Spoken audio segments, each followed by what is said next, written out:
السلام علیکم ورحمۃ اللہ وبرکاتہ۔ سورۃ البقرہ کی فضیلت۔ حضرت ابو ہریرہ رضی اللہ عنہ سے روایت ہے، وہ بیان کرتے ہیں کہ رسول اللہ صلی اللہ علیہ وسلم نے فرمایا، اپنے گھر کو قبرستان نہ بناؤ، کیونکہ جس گھر میں سورہ بقرہ کو پڑھا جائے اس میں شیطان داخل نہیں ہوتا۔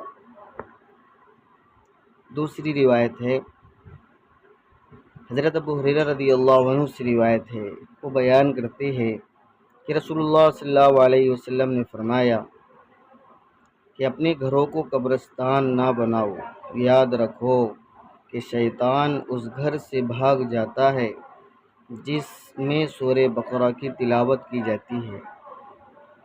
تو یہ سورہ بقرہ کی فضیلت ہے۔ سورہ بقرہ کی تلاوت سے گھروں سے شیاطین بھاگ جاتے ہیں۔